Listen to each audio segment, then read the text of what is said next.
One.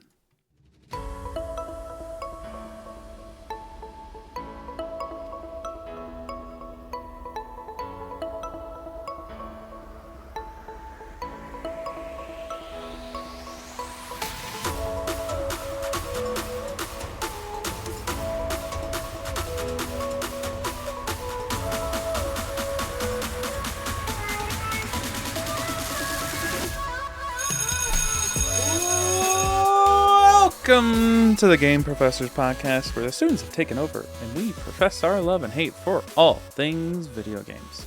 And as always, we're going to get into the lecture lowdown, where we give you a rundown of the main discussion points for today's course, along with some of the smaller announcements, or in this case this week, maybe a medium-sized announcement or two. So, we will be talking about Halo going multi-platform, some margins mandated by Microsoft, Amazon abandoning its new worlds in favor of layoffs, some new Xbox software philosophies, and the CS skin crash of 2025. With that aside, Heru, what do you have for us starting this week? So we're going to start off on a note about Wolf Glick. For those who know him by his more popular YouTube name, WolfeyVGC. He is now permanently stepping away from in-person Pokemon events. Now, let's talk about the reasons why. So, first off, let's give some details, actually. He has roughly 2 million YouTube subscribers, and he announced this leave on the 23rd of this month, October. And so basically this last week. Yeah. And the reasons why. In 5 out of the last 7 tournaments during the 2024-2025 season, Glick experienced groping and non-consensual sexual touching during fan interactions. He also faced overwhelming stress from parasocial fan behavior that prevented him from being able to compete effectively and attending matches on time. Specifically, at the 2025 World Championship, over 10 people touched him inappropriately in one day, which caused him to just simply up and leave. Oh, man. I mean, that's brutal for a guy that's considered, like, you know, some of the best in that scene. For them to give this reason as to why they're stepping away is, oh man. I mean, that if I was into that scene, I would be upset for a multitude of reasons. I mean, he's one of the most he's one of the most visible people in that scene, and you know, he has basically stated that attending the tournaments now feels unsafe, and the stress outweighs the enjoyment of him competing, which is just sad. I mean, take any of your hobbies or something that you're really skilled or good at, and imagine not getting necessarily burnt out on it, but just feeling anxiety having to go do it because of something kind of unrelated. Like, I get fans are a part of it, but that type of thing obviously is not something that anyone expects to be part of it. So that's just a brutal feeling to have. His personal security intervened during these incidents. So it's claimed that the tournament security did not respond effectively, and please keep in mind that I have not looked too deeply into this, so if there's been new statements or anything that I've missed, I apologize. But the talk around it has basically been that his personal security intervened and tournament security was lackluster. It's really depressing. And like, speaking as somebody who has seen a lot of like World of Warcraft raiders step away, namely females in that scene, because the men on those teams can't keep their fucking hands off. Yeah, it's you know, it's not just this industry, obviously. Yeah. It's in every industry, and it's very sad and depressing when it comes up inevitably. And one of the reasons unfortunately that I included this story is there are some people out there that think it only happens one way. I do think we see, and it probably does happen way more one way than the other. But I did want to just talk about this because it basically, leads into what we talked about last week and gives an example of it happening to everybody. So, keep in mind, people, keep your hands to yourselves. I think the other thing to mention here, just briefly before we kind of get into that, is the Pokemon Company International has not publicly responded to any of these statements as of yet. So if something does come out, hopefully they'll take action and maybe put something better in place. Because again, we just talked about what happened with TwitchCon last week and their subpar response. So just a couple things here. People, remain civil, okay? Streamers and influencers are definitely a newer type of celebrity that exists, and the interactions that they have, I do feel like make people feel more connected to them on a personal level, as opposed to the celebrities of past on the silver screen that become these mythical people. A lot of people see these individuals as, someone who's been talking to them personally because of how we interact with them. I mean, do you agree or disagree with that? Oh, I 100% agree. In fact, I would say that they're even closer to us than typical movie stars or like artists, like music artists and stuff like that. I would feel like they're actually a little bit closer to us, mainly because we see them constantly, right? We're constantly seeing their faces.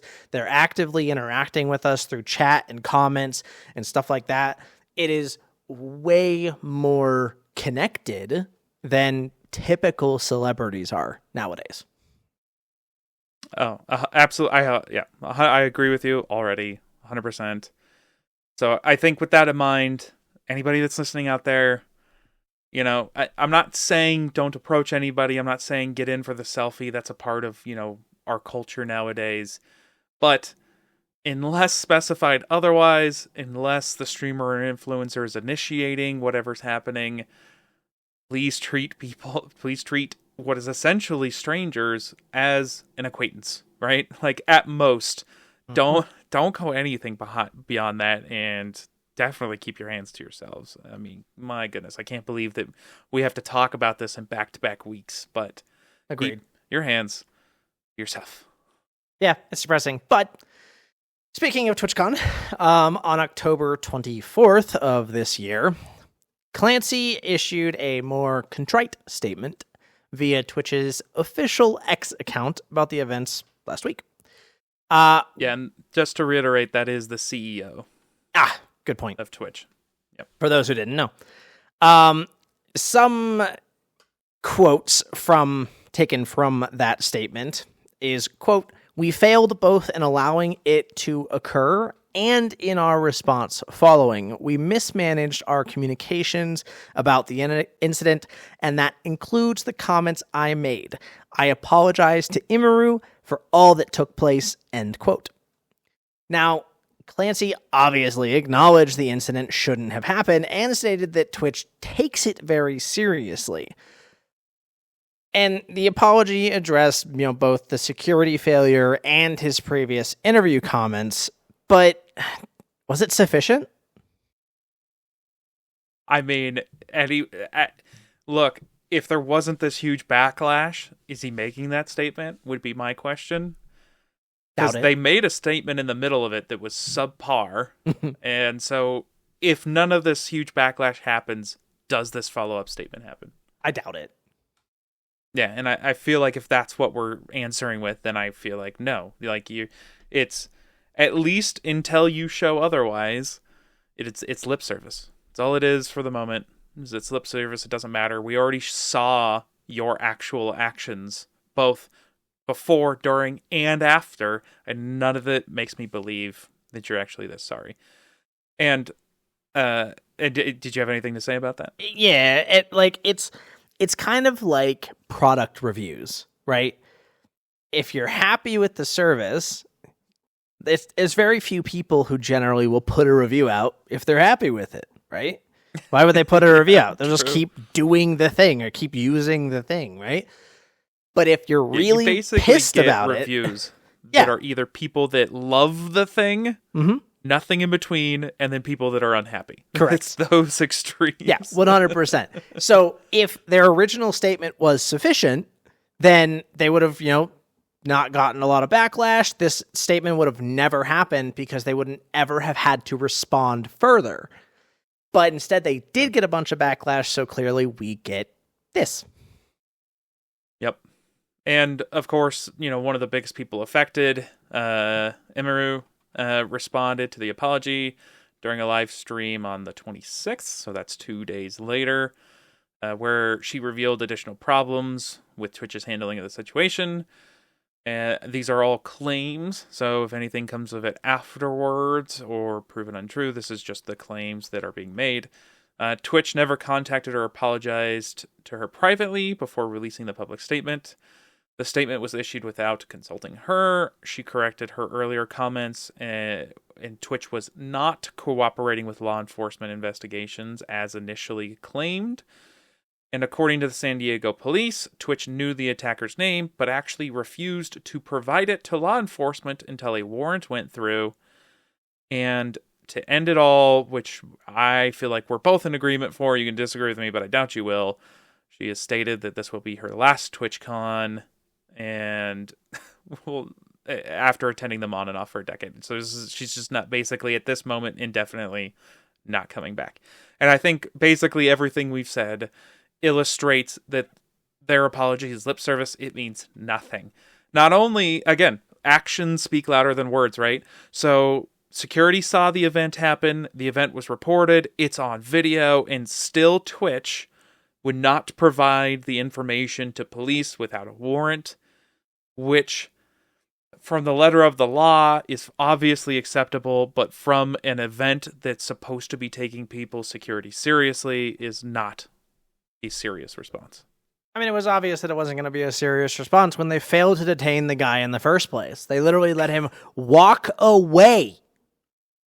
You're not wrong, but the point here is that no one recognized any step of the way that they've done wrong, right? Yeah. It's continuous mistake after mistake after mistake after mistake, and denial, denial, denial, and only now do they provide this response. But again, at no point did they ever do anything where you would go, okay, well, at least now they've done this. No, never happened. Yeah. I'm not even surprised, dude. Twitch has been, at least in my opinion, kind of failing, running in the red for probably a decade or more. I mean, but they got that Amazon money. Yeah, you're right, but that's the only reason they still exist, right? Which maybe that might come up later. Yeah, probably. I mean, some of the people that I watch, namely some of them who no longer have channels that you can subscribe to but still stream, talk about how much money they actually cost Twitch without actually giving them any amount of money, because anybody can stream on it, right? So if you're not getting subscriptions, you're not getting bits, Twitch is making no money off of your live stream. None whatsoever. Well, I don't know if you saw this, and apologies if I'm getting this wrong. Maybe I'll have to look it up and put it, in the sources later. But I did see that during TwitchCon, Clancy either gave an interview or actually gave a donation that was essentially cash, and then specifically mentioned he did it because it didn't give Twitch any money. I do remember that. It was $100. Yeah, which just blows my mind. Like, you're supposed to be representing this company. If there's a problem, why don't you fix it? Mm-hmm. And B, why aren't you using the service that you expect other people? I mean, there's so many things we could go into it. We might have to have like a whole Twitch course at some point. I'll be honest with you. I hardly ever watch on Twitch anymore. I'm a YouTube Premium subscriber. I watch on YouTube. Everybody who streams on Twitch generally streams on YouTube as well, because no one's going to do a non-compete agreement anymore, because that's just stupid. Oh, I just had Twitch on yesterday. That's wild. Yeah, do you know why? Hmm. Because their marketing's effective. So here's what I do when they have drops for a game. Okay? I literally, before I go to work, pull up a major streamer, one that's usually going to hand off the stream, right? And I'll put it up on my tablet, turn the volume all the way down, and then go up one notch and leave and go to work. So I find that really funny because they do that stuff. They do Twitch drops for WoW pretty regularly. But the problem is that those Twitch drops, they're usually some really crappy mount or some pet or whatever. What they've never done is like a piece of transmog, which for those who don't know, it's basically gear that you can place over the top of your actual gear to make it look different. Right? They've never done anything like that. Maybe I'll get into it when they decide to do some kind of Twitch drop for the housing stuff, but I doubt it. So I have a question. Uh-huh. So WoW literally has its own name for skins? Yeah, pretty much. Okay, I just wanted to clarify that. It's all right. I want to say skins have definitely existed before, right? Well before transmogrification ever became a thing. Look. It fits in the WoW universe. I'm not knocking it. I just found it funny because I don't know a huge amount about WoW.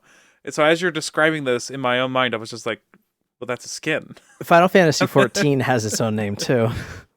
I don't. It's called Glamour. I mean, if you have that many players, you can have whatever name you want for it. Oh, 100%. All right. Well, I think maybe we'll have to have a whole course about Twitch at one point. And I'm sure there'll be some WoW information for you to get into at also some point. But I think we probably should move on to the next topic. Oh, for sure. Nintendo Switch 2 delayed to 2026. No, sorry. Elden Ring for Nintendo Switch 2 delayed for 2026. No, I just bring it back. Everyone bring it back. Sorry, hold on. Delaying it. It's all gone. It's all delayed. No, Elden Ring for Nintendo Switch 2 delayed to 2026. The official statement that From Software announced, while development on Elden Ring Tarnished Edition continues wholeheartedly toward release, we have decided to move the launch to 2026 to allow for performance adjustments. We apologize to players looking forward to the game and thank you for your patience and support. Now, you continue. I have not played Elden Ring. I'm not a fan of the Dark Souls series in general. Its gameplay loop does not jive. Is Elden Ring Tarnished Edition being released everywhere? Yeah, I think it's like, I'd have to double check, but from what I've read, it is. I actually have it up. It's, basically it's, the Game of the Year edition type stuff that you see from people. Mm-hmm. So it has all the things. Okay. So then it's delayed for everything or just the Nintendo Switch? Just for the Nintendo Switch, as I read it. That's sketch. Yeah.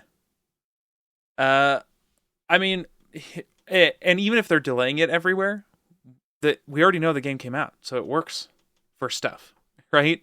Mm-hmm. So even if they are delaying it for everywhere, which is not what I saw, I would still say you're only doing it because of the Switch 2.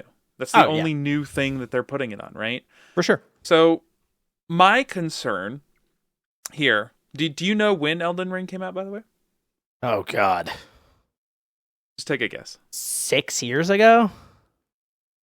No, man, dude, your timing with WoW and everything else is just you just have the weirdest. It's probably not even remotely close to 6 years, but continue. Well, you're like 60%. So it came out January of 2022, right? So 3 months from now, that'll be 4 years.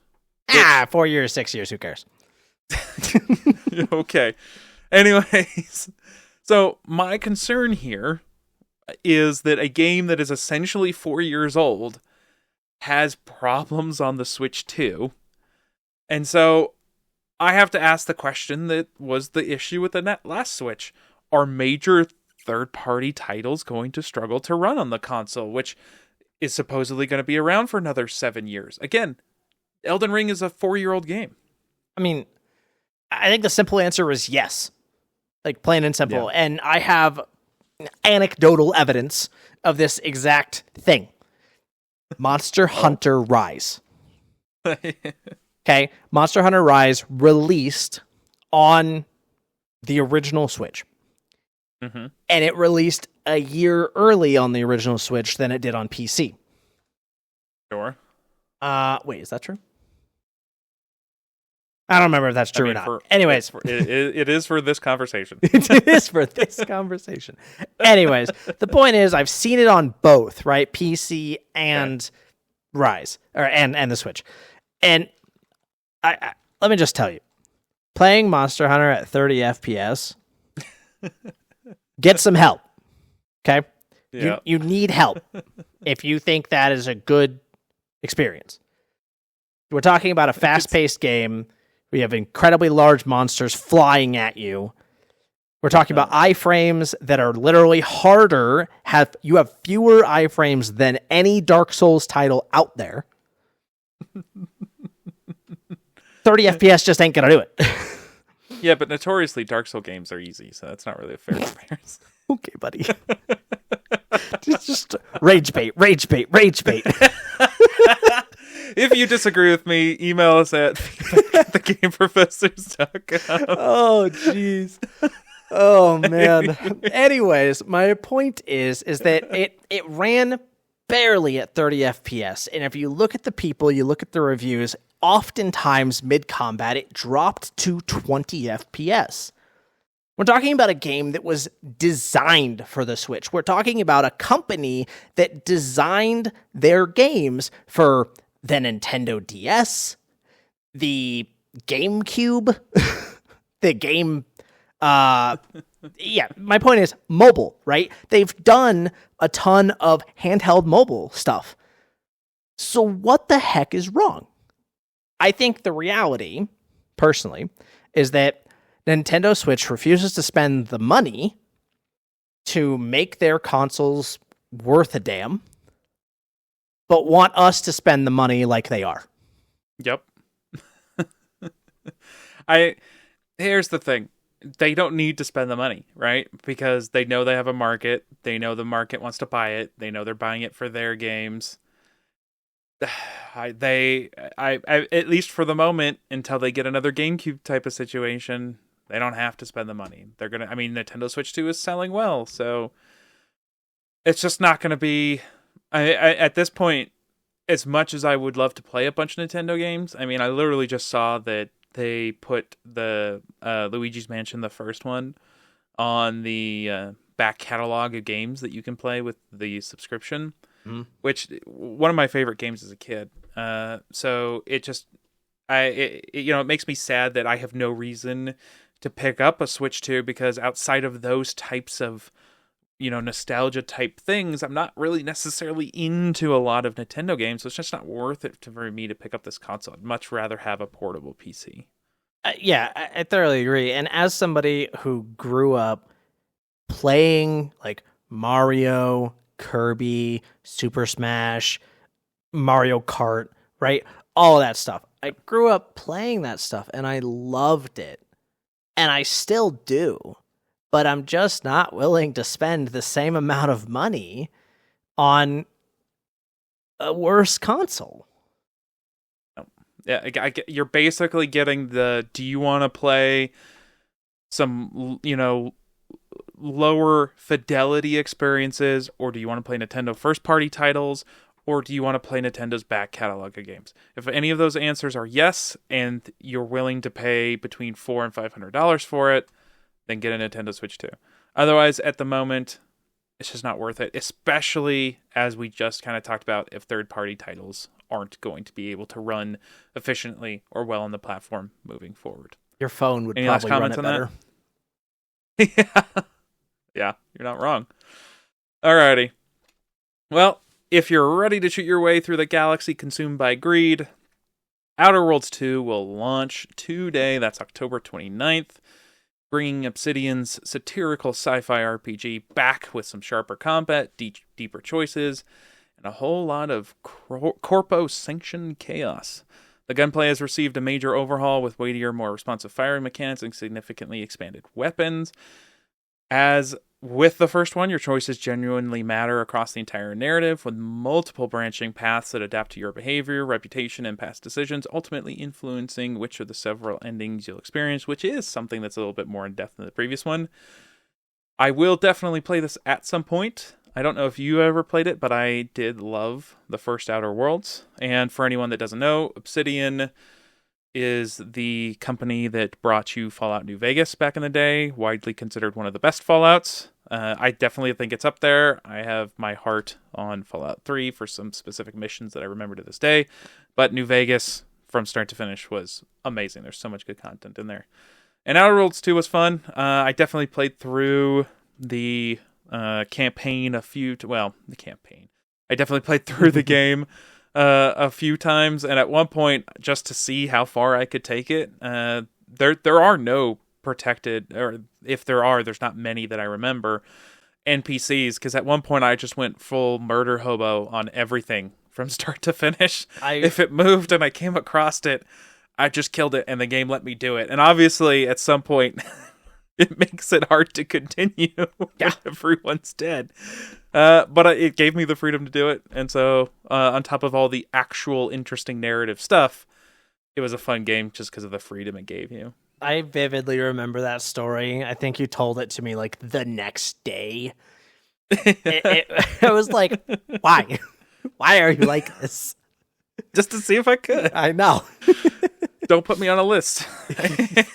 You're already on the list, sir.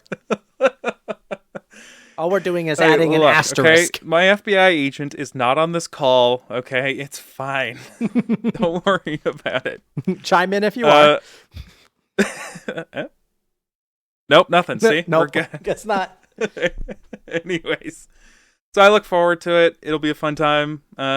If anyone hasn't played Outer Worlds 2 or Outer Worlds the first one, pick it up on sale somewhere. You won't be disappointed. It's absolutely worth the money. The early reviews for Outer Worlds 2 are positive. Eurogamer highlighted, quote, "Everything is just better than the first game," end quote, with particular praise for its thoughtful mission design.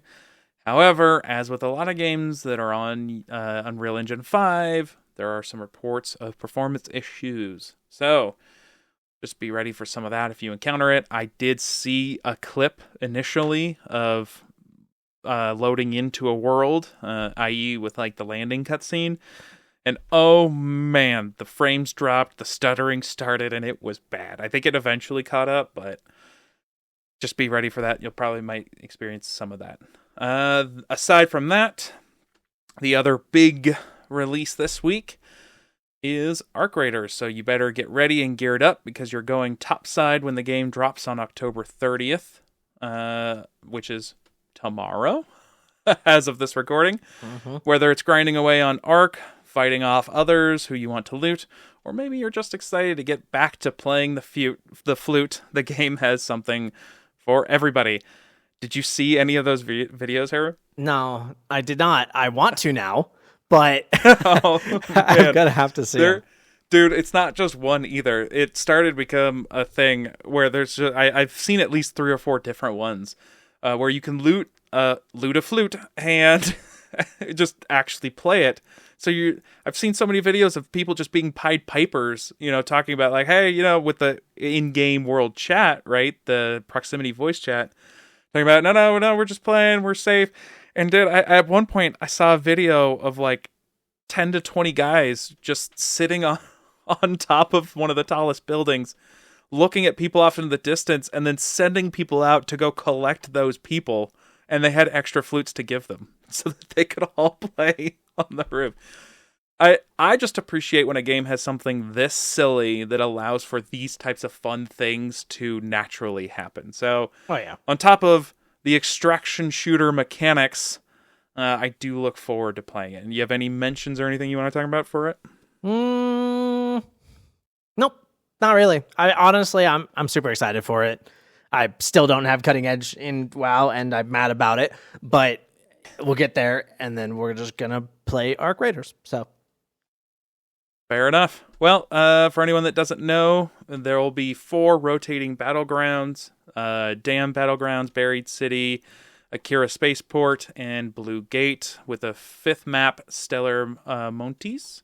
Teased for the future, there's going to be dynamic events like electromagnetic storms, night raids, harvester encounters, guarded by Queen class enemies that will create some interesting situations that also impact loot quality and obviously enemy difficulty.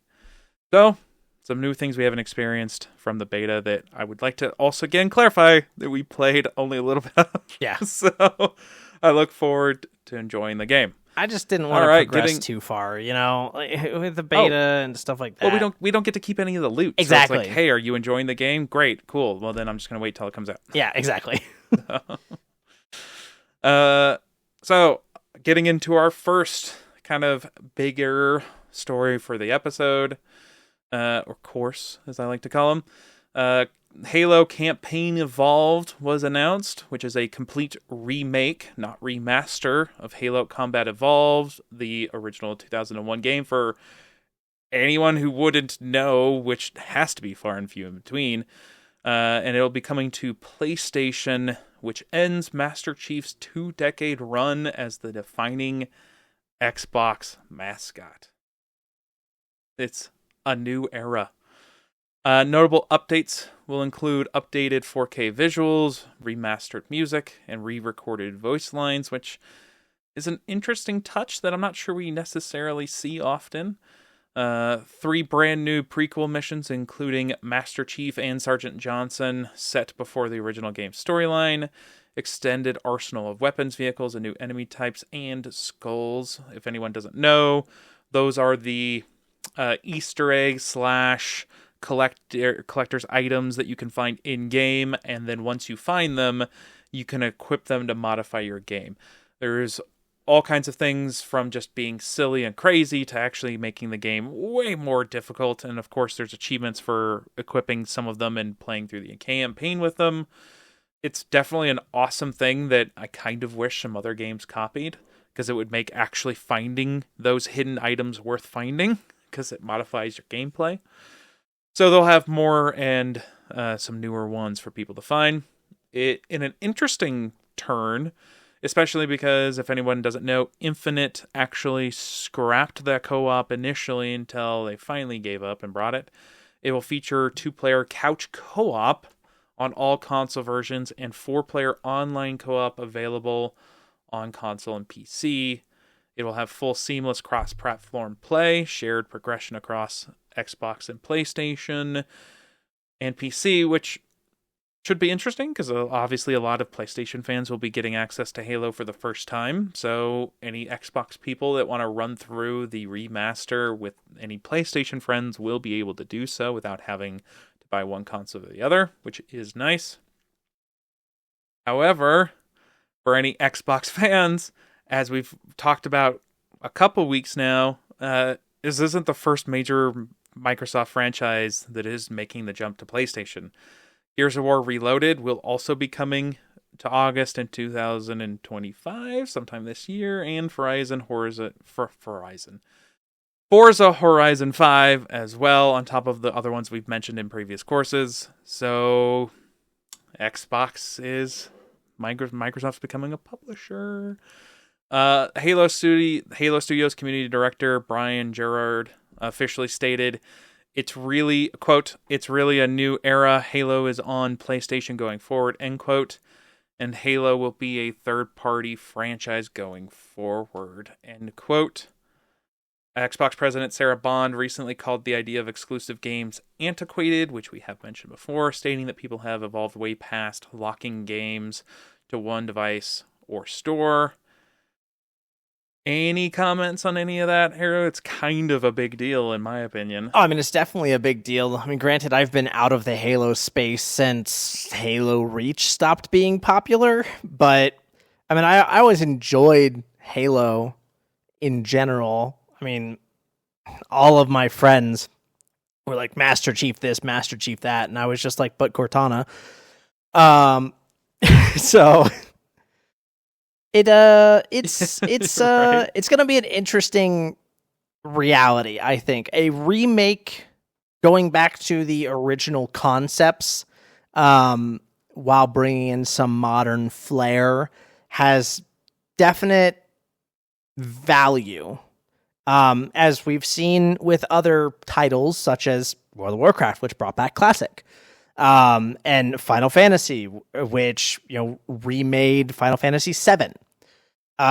It's definitely worth doing, and I think I'm kind of excited, but at the same time, I don't know if I'll pick it up.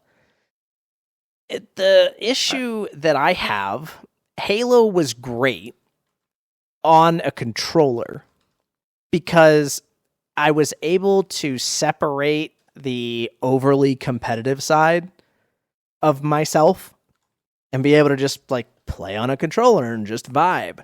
But you put it on a mouse and keyboard and all of a sudden I'm going to get competitive. Yeah, 100%. I mean, I totally agree with that, and it looks like it will be on everything. Yeah. I think the biggest thing here that I have not mentioned, because it's funny you mentioned that, is no multiplayer. Holy crap. So, yeah. I didn't even realize that. Yeah, I omitted it so you wouldn't see it. No multiplayer. This is co-op only campaign stuff, which to me seems like the biggest problem with this whole thing is, yeah, the campaigns were great. I loved Master Chief. He was the mascot of the console. Everyone, he's on all the marketing. He's beloved. And they, at least 1 to 3 and a couple campaigns mixed in were amazing experiences. But the biggest thing for Halo was always the multiplayer. Yeah, you're not wrong. So I don't know if they're piecemealing this out later, or like what the deal is here, because I would assume if they're doing a remake, it should include multiplayer. To me, I mean, this is a pure meme, but maybe multiplayer is a DLC. Sure. I mean, along those lines, maybe this is just advertising and marketing for the next Halo game, and they're going to try to get people to buy into that multiplayer. Maybe. I don't know. So, yeah. I don't know either. But just to throw some numbers, Halo franchise sold over 81 million copies worldwide. Total franchise sales exceeded 6 billion, with 1.8 billion from non-gaming merchandise. So it's a huge thing to go over to PlayStation. It's really the pillar of the whole console, and it's not exclusive anymore. Yeah. But I mean, we'll get into some reasons that I don't think it really matters, but let's continue. And with that, we will move on to business and econ. All right, as always, we may be getting in over our heads with this one, but we're switching some gears to business and econ. And we're starting off with Microsoft demanding 30% profit margins from the Xbox division, which, as we'll get into, explains a lot of the discussions we've had over the last few weeks, especially about price increases.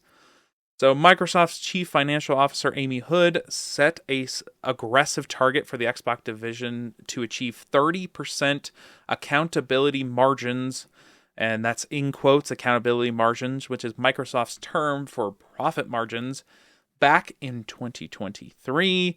Again, 2023, that is correct. This has come to light since then, so it's been going on for the last couple of years. The focus on higher margin opportunities, as noted by Amy Hood during a July 2025 investor call, where she mentioned Xbox operating income increased 34% in the last quarter. So, like a good company, everybody's following suit and achieving those targets, it looks like. The industry average for reference is 17 to 22%, according to the S&P Global Market Intelligence. And Xbox has historically had a performance of 10 to 20% over the last 6 years, and 12% in the first 9 months of 2022.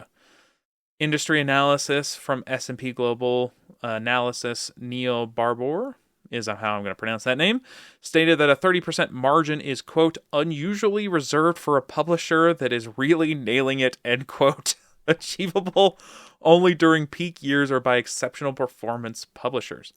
Prior to this mandate, Xbox developers were not given any specific numerical targets and were instead encouraged to focus on creating quality games without excessive concern for profitability, which I bet every gamer loves when you focus on the games and not necessarily on the profits. Mm-hmm. Obviously, understanding a company has to turn a profit, but it is unfortunate that the focus isn't the games themselves anymore. This timing coincided with Microsoft's $68.7 billion Activision Blizzard acquisition finalized in October of that 2023, which brought major franchises including Call of Duty and Diablo, along with the entire Blizzard catalog, under Xbox's umbrella. Any comments on that so far? Yeah, hey Microsoft, if you'd like to keep your money, quit buying things. Quit buying things, make things people want, make good things. Quit being a monopoly. There's lots of ways that you can get money. Quit ruining our entire gaming market by trying to get into it. I mean, they were already into it. They don't even need to get into it. Just make good things. I know. Like, no one is saying, other than obviously hardware reliability problems, no one was saying the Xbox 360 was a bad generation of console. There were so many great games on that console. It was the leading console for that generation. And they chucked all of that out the window. I mean, God, we can get into a whole thing about that at some point. But like, they were in a good position at one point. And instead of focusing on what gamers want and what good games are and what makes for a good gaming experience, it just feels like after that generation where they saw the dollar signs, they've just been focusing on other things. Mm-hmm. So anyways, the speculation from Bloomberg specifically and other sources are saying that Xbox developers were directly presented with the 30% profit margin target, which I feel like it's safe to assume that the cancellation of a lot of major projects, including the Perfect Dark game, which I was actually looking forward to because I remember the original, which was over 7 years in development. Everwild, which was over 8 years in development, and Project Blackbird, which was a sci-fi MMO, again over 7 years in development, were probably, brought back or just full-on canceled, at least in part because of this mandate. There was also studio closures for The Initiative, which was 2018 to 2025, which was developer of that Perfect Dark reboot. And Arcane Studios, which was officially shut down by Microsoft in May of 2024, which is Prey and Redfall, although Redfall specifically, not necessarily a great game, but oh man, I did love Prey.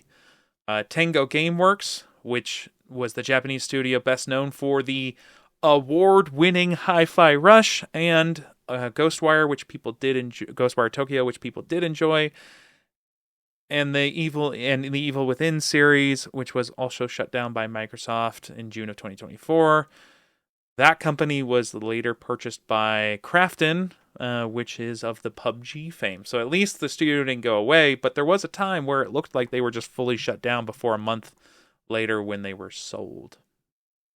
Yeah, they've canceled so many things, and after dumping years, like half decade plus into these things, like do you not have a game at that point? Like 7 years, 8 years, 7 years, 7 years, right? Like, yep. You've got to have something to show the people, right? Are you just assuming, hey, I guess it's just not worth putting out, it's not fun enough, whatever? Well, in all three of these too, all three of these have nothing, right? You couldn't, even if you say, yes, let's say 2 of them are absolutely subpar, you can move assets into the one that seems the best or the most likely to succeed, but none of them? I was really excited for Everwild too. Yeah, I mean, not necessarily personally, but obviously we talked about multiple games on this list that would have been exciting to see come to fruition, but it's not going to do that. Yeah. And famously, they literally talked about a month before they closed down Tango Gameworks about how they were looking for award-winning studios to have under their umbrella, and Hi-Fi Rush was an award-winning game, and they shut down that studio. So I'm either being gaslit or lied to, one or the other, or both. I mean, yeah, por qué no los dos, right? Why not both? Yep. Anyways, this obviously coincides with the price increases on Game Pass Ultimate, which we've talked about. The hardware price hikes, which some of them were up to $100 for a 5-year-old console. And I don't know if you saw this particular news story, but Xbox actually increased their developer kits from $1,500 to $2,000 as well.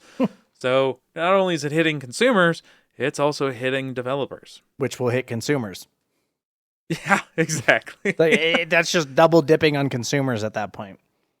Yeah, I mean, it's dumb to say it is only $500 on a per dev kit basis, but I mean, dude, that adds up when you need that many dev kits. Yeah. It's just absolutely.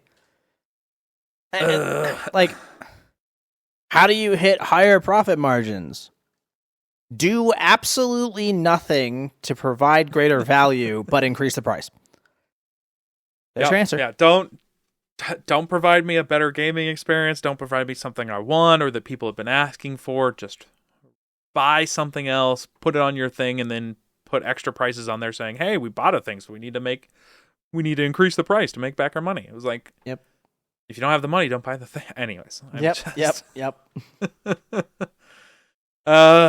Anyways, as we mentioned in the lecture Lowdown, multiple first-party titles, past, present, future, are going to come to all the platforms: PC, Nintendo Switch, PlayStation 5. So they don't even have exclusives anymore for the console, essentially. Those are basically gone.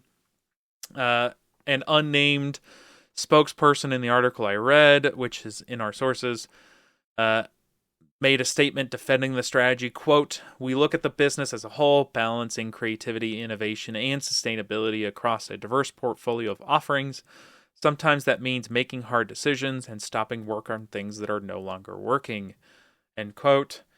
Which, in and of itself, is not an incorrect statement, but there's just been too many. You shut down, shuttered, and canceled way too many things. Again, I will bring up Tango Gameworks over and over again, including a studio that had a history of making good, if not great, games. So you're telling me that studio wasn't working? Like, I know Hi-Fi Rush wasn't necessarily the critically acclaimed sales darling that you wanted, but it was critically acclaimed. So put them on something else and see what they can do for you. They might hit the goal.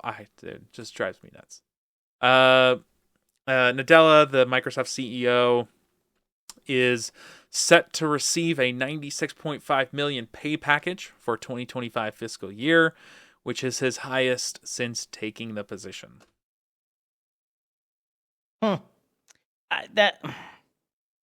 Look, executives make too much. I'll just say it. I have I've had this conversation with lots of people.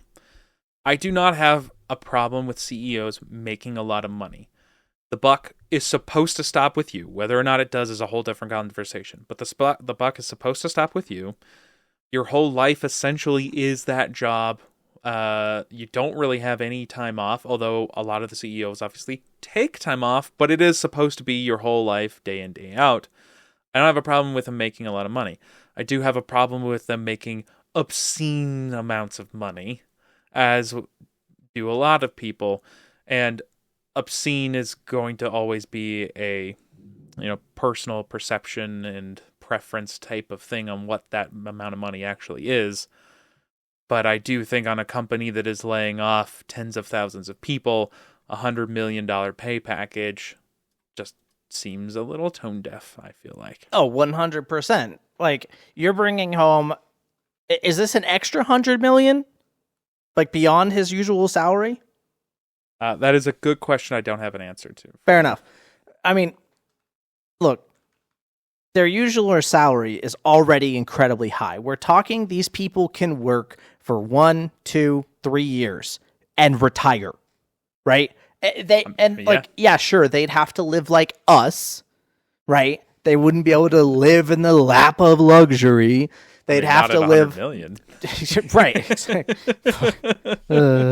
My point is that like just with the salary, right? Just with the salary of these people, they can usually retire after a single year, right? It's more than most of us will make working jobs that require bachelor's degrees in our entire lifetime.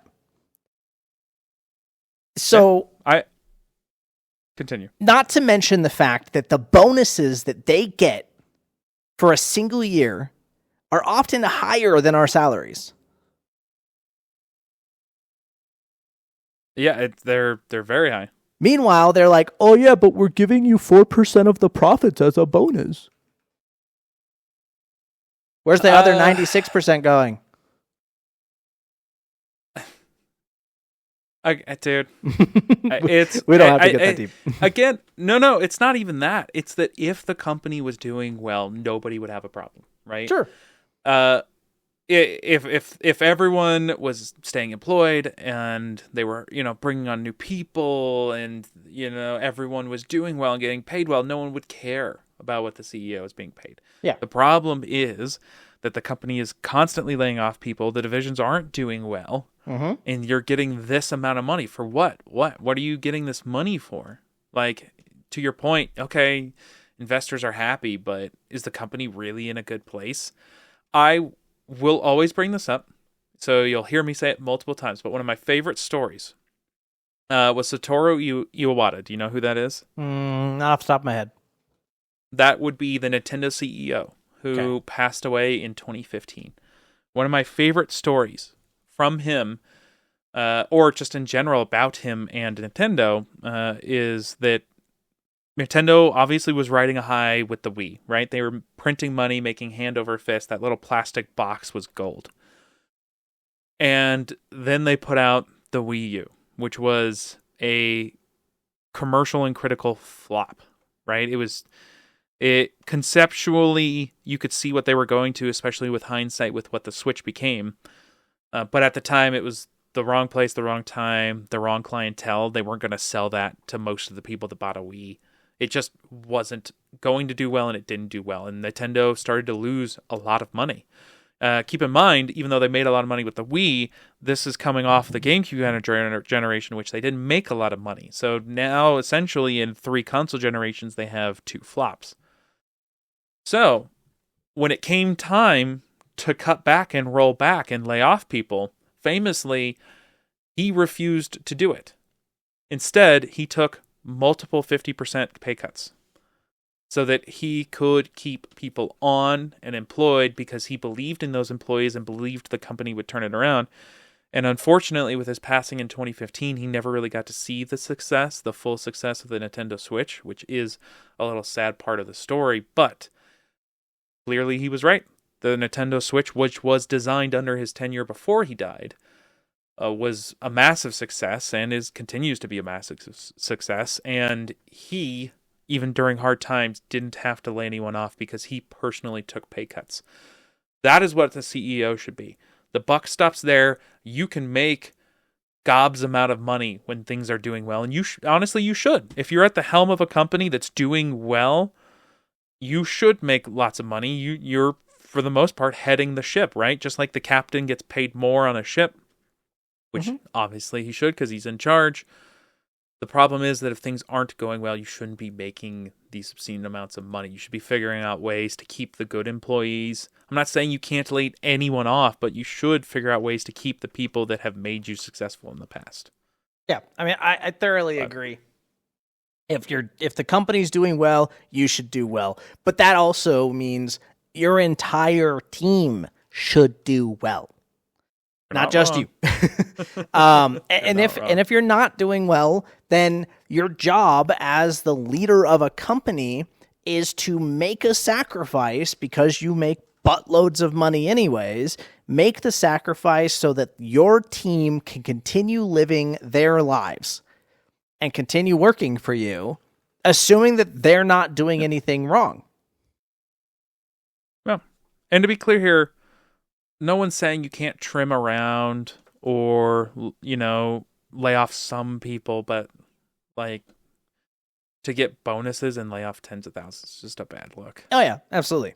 I mean, I mentioned anyways in a previous course sorry, that the FTC former chair, Lena Khan, in October criticized Microsoft's post-Activision acquisition strategy, saying, quote, Microsoft's acquisition of Activision has been followed by significant price hikes and layoffs, harming both gamers and developers, end quote.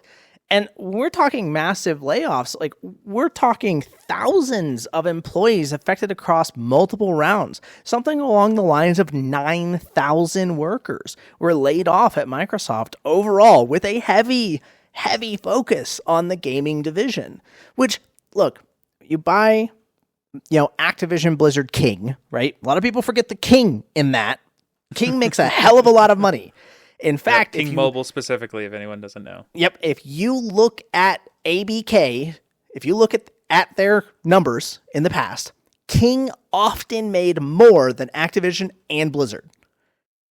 Mm-hmm. Not combined. Especially if you take Call of Duty out of the situation. It's right. Oh, God. Yeah. Huge amount.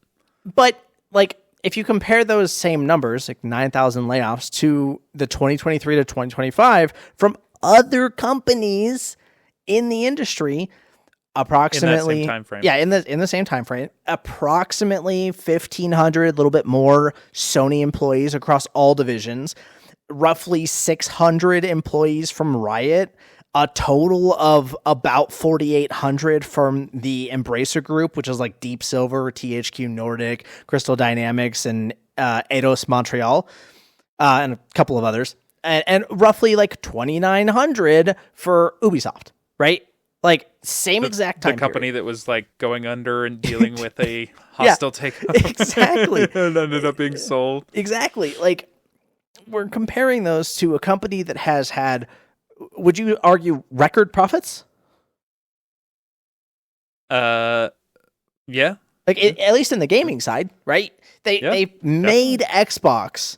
Since 2023, they forced them to push for a 30% target, which means and we just saw I just said earlier, right, in the July 2025 investor call, Xbox operating income increased by 34%. Mm-hmm. Yeah, exactly. Why are you laying off 9,000 people? I understand that there's going to be redundancies, especially after acquiring ABK. ABK had its own publishing, it had its own leadership, right? All of that stuff. But to believe that you as a company can just walk in and replace all of that leadership and all of that publishing, all of that support that ABK was getting from their individual staff is appalling. And to be fair, that increase could have been because they laid off all those people, which I would respond with, well, then that's an artificial increase, right? Just because you're laying off people and there's less cost doesn't mean that cost isn't going to be taken out of your hide later on. Right. But all those numbers you mentioned, that's still about the same amount as the 9,000. So it takes Sony, Riot, Embracer Group, which is multiple studios, and Ubisoft to equal the same amount of Microsoft layoffs. Mm-hmm. Well, and I don't know how the Xbox division or Microsoft's work environment is, but I've heard stories about Riot's work environment, not counting the lawsuits.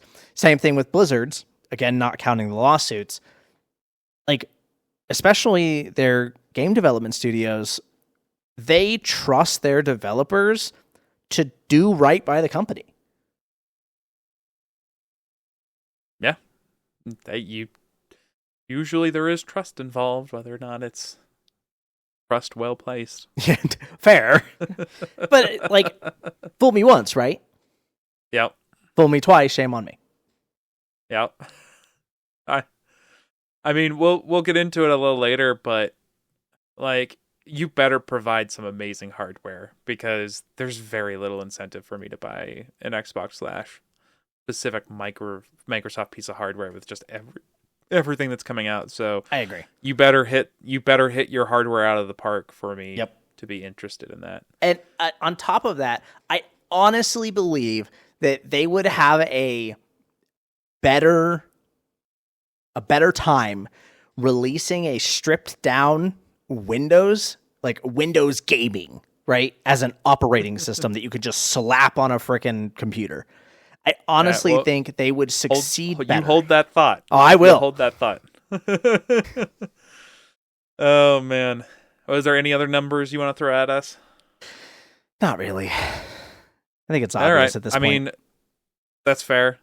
Just to add a little bit to that, Microsoft, the Xbox is the only Microsoft division since 2021 with a specified performance goal tied to executive compensation, which means that was consistently missed, which means that heavy push is obviously coming from up on high, which Amy Hood his, but everybody's on board because you ain't getting paid unless you're hitting those goals. Microsoft's continuously missed Game Pass subscriber targets, missed Xbox content and service revenue growth, and Xbox revenue achieved only 14% annual growth, which should be fine. But, it's not quite good enough for them. A lot of experts in the industry view that 30% mandate as unsustainable and self-destructive in the long term, which, unless you're Steam and you have that install base, that 30% is going to be definitely a higher barrier to entry. And basically prioritizing short-term financial returns. So, excuse me, we'll see what happens with that. Any last comments for this article? No. Alrighty. Well, with that, let's get into Amazon also announcing a bunch of gaming division layoffs along with others around the company. Yesterday, October 28th, it announced that it was eliminating 14,000 corporate positions company-wide, with the gaming division being the hardest hit, with, quote, significant role reductions, end quote, at Irvine and San Diego studios, plus the central publishing team. VP Steve Boom stated the company is halting a significant amount of first-party AAA game development, particularly MMOs, and a strategic shift attributed to AI investment priorities and leaning into, quote, things Amazon does best, end quote. With the recent outages of AWS, are you sure you do it best now? Or do it at all? Yeah, exactly. But regardless, Amazon saw Microsoft's numbers and was like, bet we can do better. And that's did. Literally what freaking happened here. Now look, I'm not a fan of Amazon's gaming branch and their stated goals. The way that they opted to start that studio was stupid, plain and simple. You don't start a gaming studio with an MMO unless you're a big name in that MMO space already, right? You're bringing in big names who've worked on other MMOs for an extended length of time, and they're feeding into that, right? Yeah. So we'll get into more. But speaking of MMOs, the New World MMO has been announced that it's going into maintenance mode. As of this month. Which, I mean, correlate that to the layoffs as much as you want. But Season 10 and Nighthaven, that update, it's confirmed as the final content drop. The servers are going to remain operational through 2026 with a promise of a 6 months notice before potential shutdown. But The problem None of is, that sounds good. no, none of it sounds good, but it gets worse. Wait, there's more. Okay. The game will continue to be sold at a $60 price point while maintaining all of its relatively predatory microtransactions within the game. Ouch. Well, Now- I mean, what incentive is there to pick up a game that looks like it's ending at $60? You really, really, really want to experience the story. Or, counterpoint, maybe you're trying to isekai yourself into a game as the server shut down. So you're picking up the game, and when the server shut down, you can get into your own Overlord experience. That's what I imagine happening. Okay, fair enough. All right, so we had a peak concurrent players on Steam specifically of about 913,000.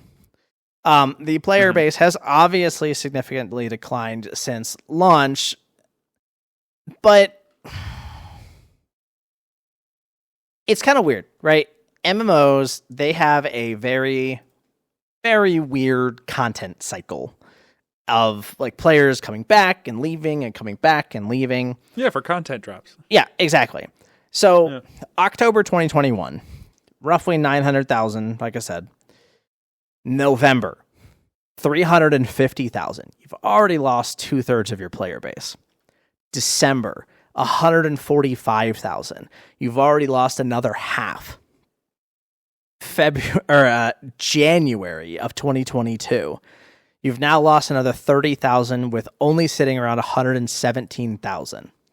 Right? It was still fresh. Yep. It was still new. People were still getting it for Christmas, so on and so forth.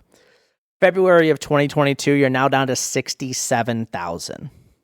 So you've lost another half of your player base in, what was that, 6 months? Yeah, math is hard.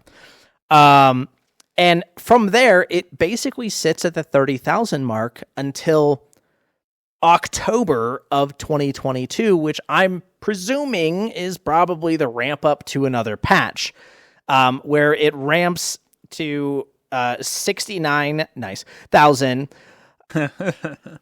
players, and then November it jumps to 137,000, and then December it drops back down to 73,000. So not only have you brought back a bunch of players, but you didn't give them a reason to stick around. Weirdly, I mean, from a non-MMO perspective, those are decent numbers. Sure. God, what was it? The Black Ops 7 beta had 99,000 people on Steam. So, like, yeah, if you're gonna hover around 70,000, it's not bad. There's way less healthy, games out there than that. So absolutely, there's something there. Yeah. Reminder though that this is the first year. Second year, right? Because it was 2021. It was October 2022. Well, October 2021 to October 2022, right? First year. Got it. Okay. It gets worse. So November, like I said, it jumps to 137,000. December, it drops to 73,000, 50,000, 32,000, so on and so forth, until again there's another spike in October of 2023. At this point, you've proven to your community over the course of 2 years, you are only going to release content once a year. Yeah, so they're just going to come back that once a year. Exactly. Play the content, come back another year. They're going to come back for, a month, 2 months, play the content, move on, right? You're not making enough money there. And I mean, with a peak concurrent player base of 913,000 and a consistent player base over a few years, it seems like they could have made a good amount of money. It looks not like WoW it. money. No, of course not. We're talking about a game that was up for 20 years versus a game that has been up at this point for 2. Yeah. So it sounds like they could have made a good amount of money. It's very possible, but the problem is now, like I said, you have exposed your pattern to your players. MMO players, I'm talking about myself, are creatures of habit. When we come home, we want to turn on our favorite MMO, and play it. From what I could see, Man, that's fair. Nobody opted to say New World is my primary game, right? MMOs are primary games, just like Halo or Call of Duty, right? Or even Battlefield, right? They become primary games. They're the thing that you focus on. Everything else is a break from that, right? So I've said time and time again that they've exposed the pattern. It gets worse in 2024. They drop under 30,000 in January of 2024, and then in February, they drop half of that down to 17,000. And then by August of 2024, they've dropped down to 5,000 players that logged in the course of all of August 2024. But like I said, you've exposed your pattern at this point. October of 2024, you jump back up to 61,000. Yeah, there's new content. Let's go. Okay, back in December, though, you're down to 25,000 again. What's really funny about this, though, because like at this point, we've talked about the entire lifespan of this game. In the last 30 days, they're up to 50,000 players. Yeah, right? Now, granted, because of this announcement. I doubt it. I actually think it's probably because of this most recent update. Right? Because, again, Night Raven dropped in October. So, the problem is, though, look, I played New World. I try every frickin' MMO that comes out that's worth a damn. That's just who I am. Yeah. It was set up to fail. Like, plain and simple. When it came out, it was like PvX-ish, right? PvE in most of the places, and then the high-end content was primarily PvP/PvX in, I want to say it was like Eternum zones, something like that. I don't remember. It was years ago at this point. The point is that they were PvP zones, and that's what had the high-end material, right? So you were encouraged to go there. You were encouraged to fight for your safety. You were encouraged to group up with players and blah, blah, blah, blah, blah. Here's the problem. You had to pick a faction. There were 3 factions in the game. Well, every server, it was pretty obvious which faction had the most players. And it was even worse on streamer servers, man. It was so bad on streamer servers. Like, we're talking 90% of players were in one faction, and the other 10% were distributed between the other 2 factions. It was pointless. So, what happened? Well, they made it to where you could do this long, convoluted quest to be able to switch factions. So what did everybody do? They just all switched to the same faction. So now you just don't have PvP anymore. Because you can't attack people of your same faction. And I don't know if that's changed, granted, right? I have no idea. I stopped playing the game well before January of 2022, but that is exactly what happened, right? So I feel like you should write a paper on this. It's really good expert analysis. I'll get right on that. But it was kind of set up to fail, right? The crafting system was okay, if uninspired. The combat system might as well just go play Guild Wars 2. Obviously every MMO has server issues. Whoop-de-doo, no one cares. But like the real big problem was that you touted this game as a PvX experience, then created 3 factions, and made it to where everybody could just swap to the same one and stop interacting with the other players. That's fair. So it just kind of fails in that aspect. And the problem with any MMO that comes out nowadays, if you do not steal players from World of Warcraft, Final Fantasy, Guild Wars 2, or any of the other ones that are still actively running somehow, you're not going to survive. Now, I agree with you that 30,000 players, roughly. That's a good number. Original World of Warcraft servers had a 10,000 player maximum. And those servers felt really alive. Sure. So 30,000, I mean, you're running 3 servers, not a big deal. But you could even, now, with today's modern technology, you could just make it one server and put all 30,000 in the same server. No, you can definitely find a spot for it. Yeah, exactly. And you didn't have a subscription, which the problem with not having a subscription and having a microtransaction-based economy is that you inevitably have to make those microtransactions benefit the player in some way. It turns into a pay-to-win nightmare. So you have that. Yeah, you definitely don't want that in your MMO. That's a good way to kill it. Yeah, it is. It's a very fast way to kill it because you end up just having the whales take over everything, and then it becomes this weird social dynamic where everybody's just trying to become friends with the whales, right? Or the whales run guilds. But then at that point, those whales have now decided who wins and who loses, unless they're just taking a bunch of peons and fighting against another whale. You know, I'm going to call them krill instead of peons. They're just taking a bunch of krill and throwing them at the other whale, at the other whale, right? Like that becomes the game. And it sucks. That's not a fun environment. Arcade did the same thing. No. It was sad, needless to say. You don't want to be fed. You don't want to be fed to the whales. Not really, no. You really don't want to be fed to the whales. You want to feel like you have some kind of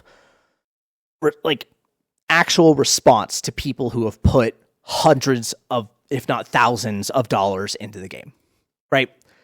That's what you want. Yeah, 100%. It's unfortunately got to a space that was at. I did look up the numbers. It looks like they made about $710 million in gross, which, you know, is a success by any normal metric. But if they're doing things like, feeding krill to the whales, then it makes sense that they were, making that money. All right. Any last comments about New Worlds? Nah. Like I rated it enough. All right. That's fair. It was a good rant. I just didn't expect it, but I always love a good rant. It's always a fun time. Just a quick mention. There was apparently a Lord of the Rings MMO that was being developed as well. That looks like it may potentially also be canceled. It was being co-developed with Embracer Group, which we did mention earlier. So we'll see what's actually happening with that. But that might also be on the chopping block. Indeed. Now, one of the other things is that Amazon mentioned a shifting of focus to more casual and AI-focused games. And all I have to say personally is that AI, it ain't the play yet. It may get there one day. It may truly get there one day. But it's not there yet. And from the words of Greg Street, also known as Ghostcrawler, AI may one day accelerate game development, but it's not happening today. All of these layoffs are just to cut OpEx and make the stock prices go up. It will lead to empty portfolios for the next few years. Yep. And that's operating expenses for anyone. Yeah. He also goes on to say AI is better at music. I mean, I don't know about that. I've seen some fun things, but I don't know about that quite yet. True. But in terms of, now here's the thing. I will say, and we can get into this more later, I actually have a bit of AI, kind of a whole kind of document on different AI stuff we can get into one day. But just a quick mention, I do think there are instances in which AI in games could be really cool. I'm not going to get into those now, but we'll have that discussion at a later date. But I don't think replacing entire people's jobs is one of them, at least yet. No. And one last thing, Tomb Raider, which is being developed by Crystal Dynamics, is still in development. So supposedly they're sheltered from layoffs. which would make sense because they've made successful games. So we'll see. That's not always a guarantee nowadays. So, any last comments? Nope. Alrighty, and with that, we will move on to shop class. Alright, we're probably going to go through this one a little quicker, but we're going to head down to shop class, and we'll take a look at some of the tech tools, which will be another segment on the next generation Xbox that we just talked about. This one being a little bit more on the kind of conceptual side rather than the number side. But according to Windows Central and their sources, the next generation Xbox will be a Windows-based gaming device disguised as a console, combining Microsoft's entire Xbox console library with the full power of a Windows gaming PC rather than a traditional dedicated console. It'll run full Windows with a TV-optimized Xbox-style interface layered on top. And the design will draw inspiration from the current Xbox Ally handheld partnership with Asus, which is kind of serving as a testbed. And we did speculate that this might be the thing coming down. Supposedly, the out-of-box experience, users will have the option to remain entirely within the Xbox ecosystem without accessing Windows, which kind of mirrors the onboarding experience for traditional console users, with full Windows access available to those users who want to expand beyond that. I do think that is a smart decision if you're going to have a console PC hybrid, because the thing that I've always said about console is it is way simpler and easier and requires way less troubleshooting to get things working. So if they can capture that experience for the people that want it, while still allowing PC gamers to get their full experience, it would be a really good spot in the marketplace to be. It should supposedly give you access to Steam, the Epic Game Store, and Battle.net, even the Riot client, and other potential storefronts. Complete compatibility with any game that runs on Windows. So if you have a game that runs on Windows, I'll be interested to see if older games will work, including any of the PlayStation PC titles.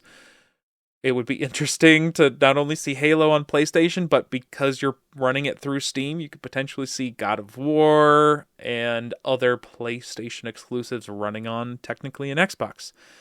This also potentially means that a World of Warcraft could be playable on an Xbox.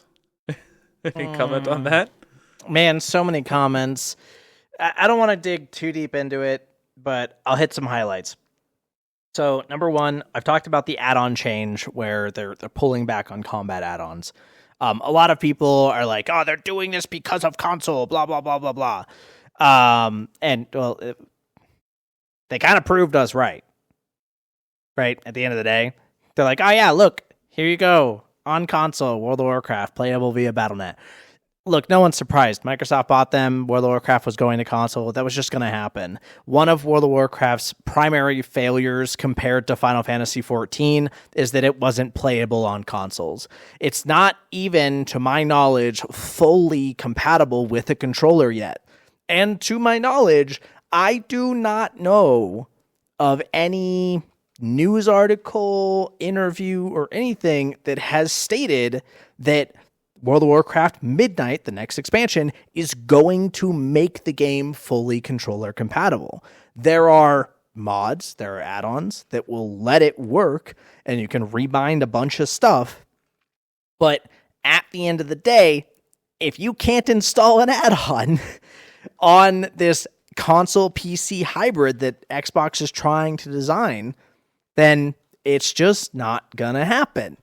Like, you're not going to be able to play it. Technically, you can put in a keyboard and mouse. Yes. Onto an Xbox right now. Is that going to be explicit when they go to purchase it on that console PC? When you launch the game, is there going to be some kind of, warning that says, do not play this with a controller, play this with a keyboard and mouse? If it doesn't work, I feel like they'll figure it out pretty quick. You're not wrong. But, I mean, I know, because I dig into the console commands a lot in WoW. Hunter things. I won't get into it. I know that there is a controller layout built into the console commands that you can activate. It sucks. That's all I'll say. That's fair. Well, if it runs like a PC and has options for PC softwares, I imagine, especially because they own Blizzard, that they'll probably want to keep it up and running because it's just another avenue of revenue, right? Yeah. Especially for any World of Warcraft players that want something that's way more portable than a regular PC, but is beefier than a laptop. If it ends up being as we've kind of discussed, it would be a good option. So we'll see what happens. Just to add on to that, there are other things, because we talked about those extra programs being available, that apparently Office and Creative, the full Microsoft Creative Suite, will be compatible with this supposed Xbox, which is kind of wild to me. With other kind of legacy gaming content also available as well. Supposedly, did you have any comments for that? Yeah, the Creative Suite being fully available, that means that art tablets are going to be able to be used. That's wild. Yeah. I mean, like I said earlier, it'll have to be a really good device with everything that's happened for me to have incentive to buy it. But if it's this really super portable, powerful gaming device that does all this extra stuff, I could see it finding a home in the market. Me too. I definitely agree, especially because I didn't know about the Adobe Creative Cloud stuff. Again, this is coming from Windows Central and their sources, so we'll see. But They're supposedly that is what's going to happen. Yeah. Other optimizations, Microsoft would be optimizing it for both the Xbox and Windows teams, specifically for TV controller use, bringing Windows to the living room. However, just as we talked about with like the Asus handhelds, you can use all of those with, and this is my own guess, this isn't from the article, you can use kind of all the PC things that you would expect to use, especially when you're going through Steam. So that really doesn't necessarily make me think that you're not going to be able to use Steam stuff, especially when we just talked about other things being usable on this supposed gaming console. We'll see what happens. Microsoft is also developing specifically additional Windows overhead reduction technologies to benefit the gaming side of it. So again, if it's a full Windows platform that gives you better gaming performance, it'll be interesting. We'll see. They'll be removing the multiplayer paywall, which to me sounds like Xbox Live and all that kind of stuff is going away. It's just going to be Game Pass because they do want to compete with Steam and Epic, which obviously doesn't have a multiplayer paywall.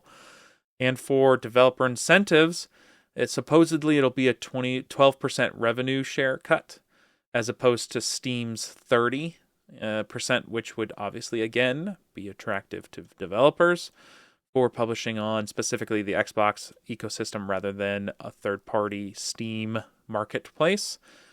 Other incentives that you're going to see is that superior revenue split, and theoretically you could see maybe PlayStation putting their own app on the Xbox rather than having to go through Steam to get, because if PlayStation games through Steam are going to be available on Xbox anyways, why not get your cut down to 12% rather than 30% on Steam, which could be interesting. There is an Xbox Partner Preview Showcase coming up this month in November, so maybe we'll see some extra announcements there, because again, from last course, it's supposed to come out in 2027, so yeah, it's not that far off.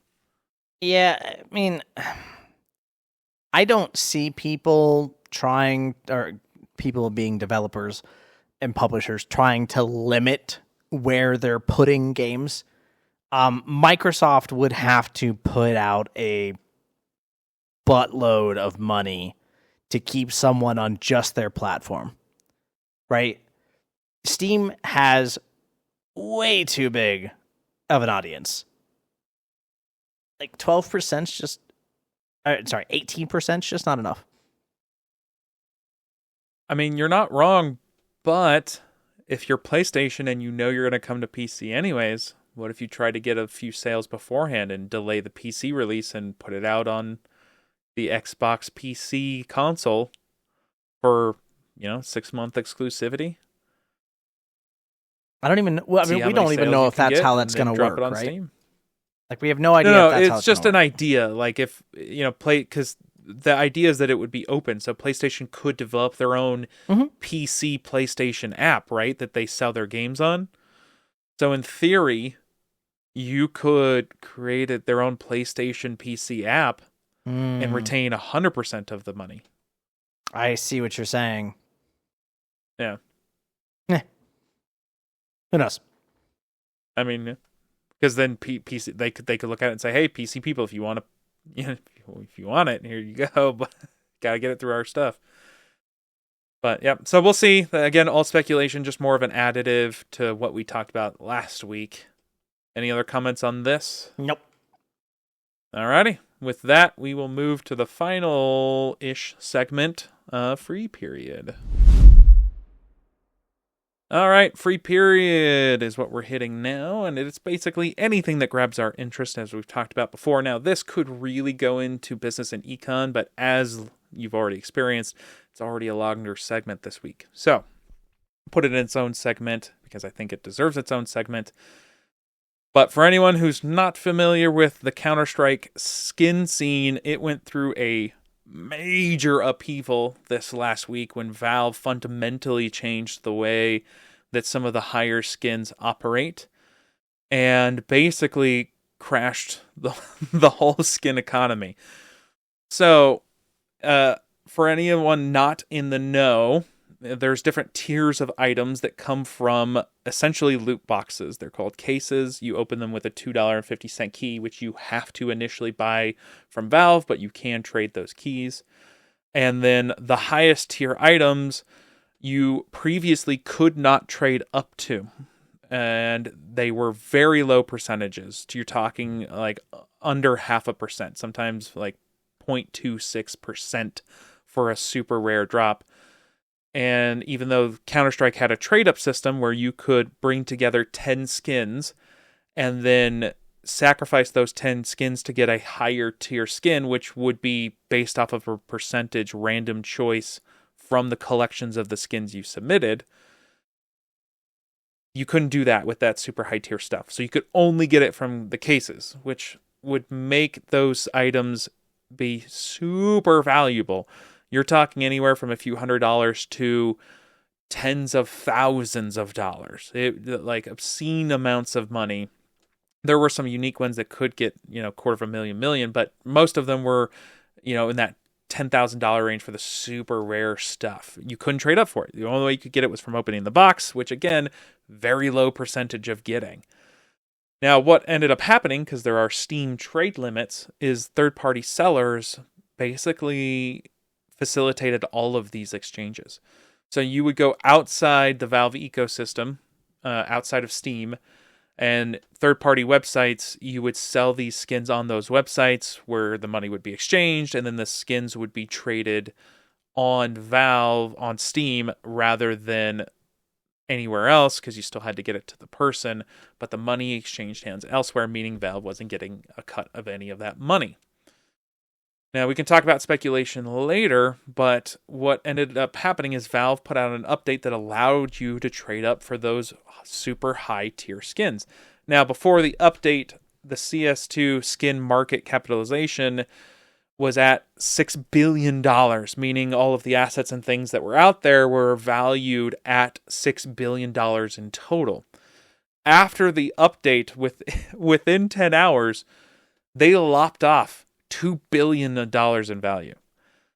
And eventually it would crash down to around $3 billion, and that's from like Price Empire and other websites that report on that type of stuff. So in about 24 to 48 hours, it lost about half, all the skins on the market lost about half of their value, which is insane. So we're talking about that really high-end stuff like knives, gloves, the things that you could only get on that super low percentage, all went from tens of thousands of dollars. For example, a knife that before the update would sell for 14 grand, its price dropped by almost 50% within hours of that update. And some knives even valued at, and I say more affordable with air quotes, $1,300 dropped down to $200. So major plummet from this update. The reverse of that is some of those red skins. That was the final tier that was the final tier you could trade up to. So previously you couldn't go past the red tier skins. So a lot of them were a lower value, except a lot of the lower desirable ones, because that was it. That was the last stop. You couldn't use them in trade-up contracts. But because you could now use those in trade-up contracts to get knives and gloves, some of them increased by, 10 times the amount, some even higher than that. You saw skins going for $2 that ended up going for $20, even skins that were going for $5 to $10 that ended up going for hundreds of dollars because they were now being used as crafting material for that higher end stuff.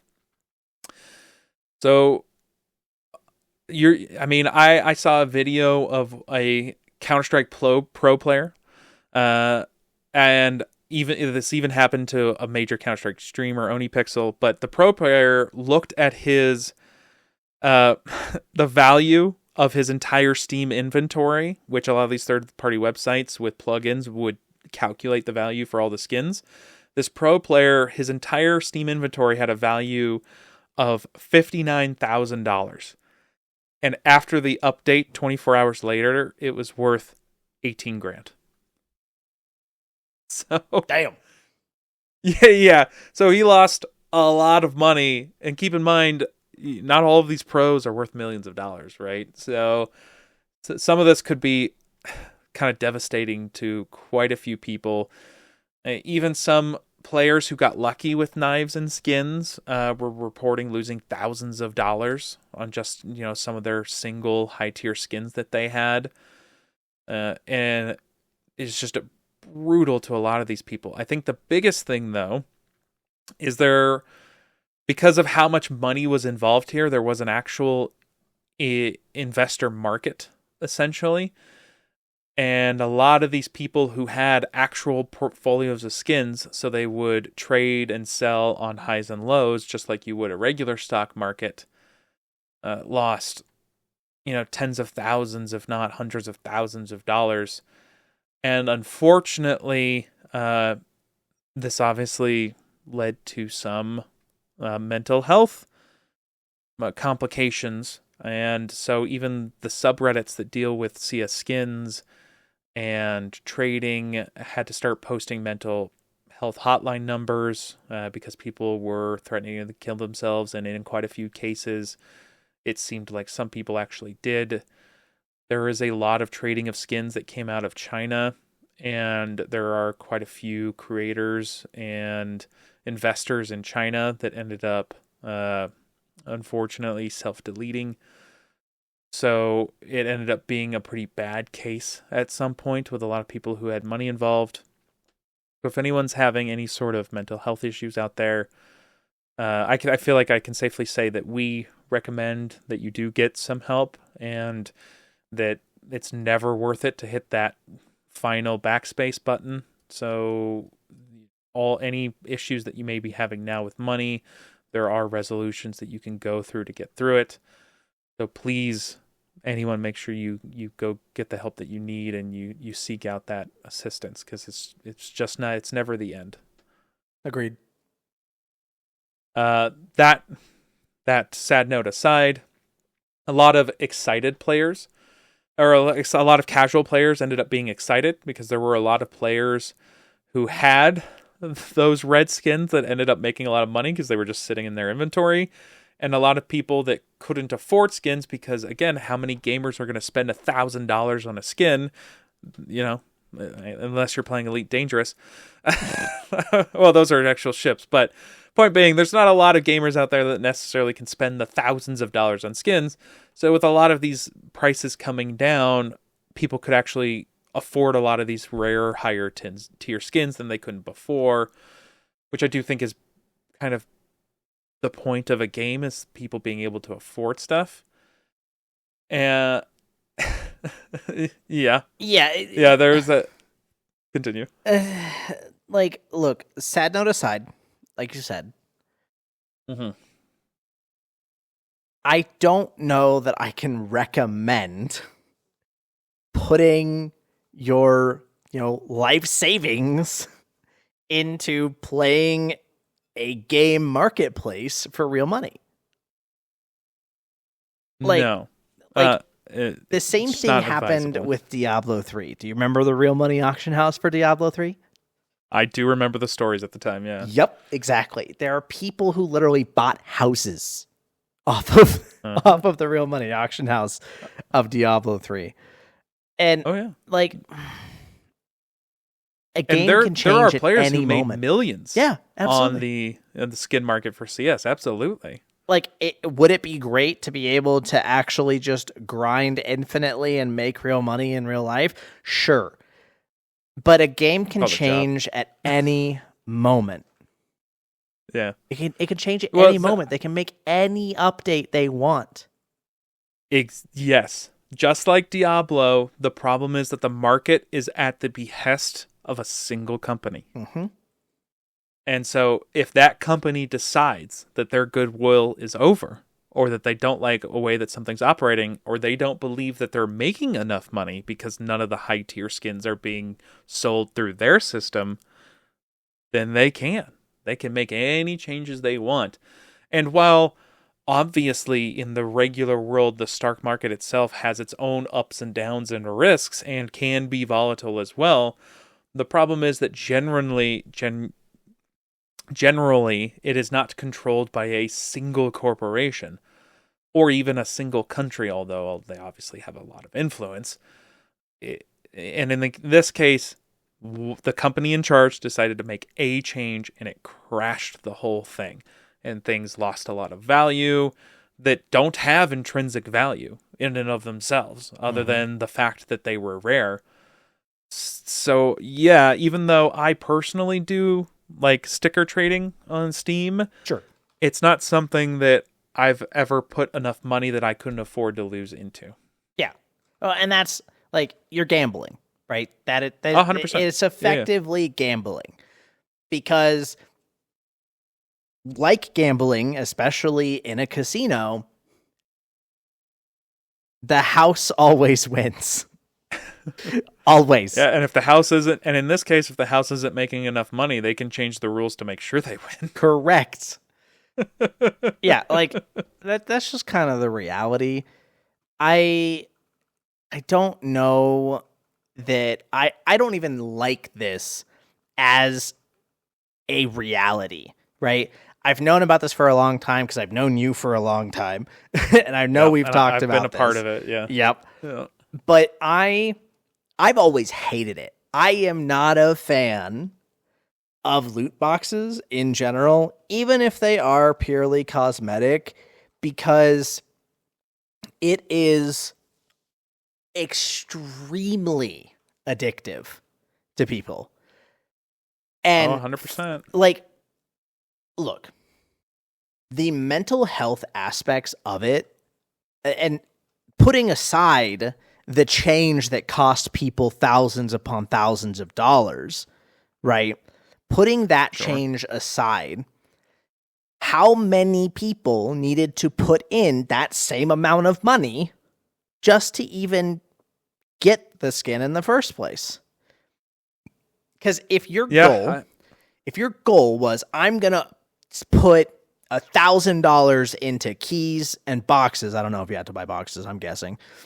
You could get them at drops, but if you're putting $1,000 in, you're buying boxes. You can't get enough boxes. Yeah, fair enough. To get that amount. So if you're putting in $1,000 to buy keys and boxes, and you're expecting to turn a profit, which many people do,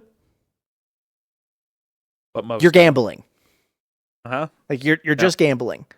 The extent of my gambling at this point is procs in World of Warcraft. I refuse to gamble with my money. It's just not worth it. I mean, look at any CS skin streamer, which there are a bunch who are directly sponsored by actual gaming websites. That's a whole different discussion. But a lot of them will do compilation videos of opening cases. Mm-hmm. And while there are quite a few that open cases and make money, if you look at their catalogs as a whole, they don't really make money on the whole. spend way more money on opening the cases, buying the keys, than they ever really make back in the long run. But it doesn't matter because what they do is make money off of the video and then the following and the Twitch and all of that stuff. So it's not really about making money on the cases for them, which I think a lot of people lose when they're watching that kind of stuff because they only see, the victories and remember the victories. But yes, to your point, it is gambling, and more often than not, you lose money, especially on the percentages that we're talking about for those skins. Mm-hmm. Now, on top of that... sorry, continue. On top of that, the fact that Steam wasn't even making, or Valve wasn't making any money off of these transactions, I'm amazed. Well, the high-end ones. Yeah, for sure. Because they do take a cut on all the sales that are on Steam, right? But it's up to like a 2,000 limit. So anything that was worth over 2,000 was being traded on a third-party site. But could you just trade it for 1 cent on the Valve site? Well, so you could sell it for 1 cent. Well, there's a limit because of Valve's cut, but you could sell it for a low, very, very, very low amount. But it doesn't make sense to do that because you can't guarantee who you're selling it to. Because it goes onto a marketplace and you can put in buy orders. So you can't guarantee who you're selling it to, only that you are selling it. So trades are the way that it happens because you sell it on a third-party website and then that person has their Steam profile associated with that website, and the platform usually generates a trade automatically that is sent to your account through plugins, and then you confirm the trade on your end, and the trade goes through. Okay, so Steam or Valve could have done a couple of different things, and I'm just going to rattle them off real quick. Go for it. Number one, they could have removed that limit. That probably would have solved a lot of the problem, like the $2,000 limit. Number two, they could have disabled the API that allowed for third-party sites to create trades. Yep. And number three, they could have done this, which is what they did. I think a couple reasons. I think there's probably some tax reasons that they don't want to increase the purchasing limit. Stay out of that. I do think that they understand the third-party trading on a whole brings more interest to the game than the money they lose. So I do think that they understand by not 100% restricting it to Valve because I do think a lot of the mass amount of regular people will just buy and sell skins on the Steam marketplace. Sure. So I think they understand that it brings attraction and interest and all kinds of media coverage outside by having those third-party websites. So I think they understand that they don't want to get rid of them. I do think that they understood that the money was getting ridiculous that was costing for some of these skins, and that they definitely weren't making $0 of any of that. And so I personally think there's a couple reasons they chose this route specifically. One, I think they may be looking at getting rid of loot boxes. And if that's the case, then they would need a way for people to get the high-end skins without the loot boxes. So if they're going to do drops for skins and then you can trade up for higher tier stuff, that would make sense to me for why they would make part of this change. I think the other portion of it is that, especially in China, and a few other places, because of how much money these skins were worth, they were being used for asset hiding and money laundering. And so by crashing the value and showing that they can change it at any point in time, it makes it a less attractive option for that. And on top of that, by bringing down these numbers, even though third-party websites are still going to be the way to go for this high-end stuff, it does bring quite a few of the items back to the platform in terms of making sense for trading, even though for most people they'll still do it on the third-party websites because of the cut difference that Steam or Valve takes versus the third-party website. But it brings down the price enough that a lot of people will start selling them on Steam. That's fair. But yeah, so crazy transaction, huge change, lots of money lost. Some people gained some money, as they always do. It is not a stock market portfolio. If you don't have the money to lose, do not invest it in a digital item controlled by a single entity. Please do not. Yep. Spend your, learn how to, trade on the stock market and do that instead, even though, again, you're not guaranteed to make the money.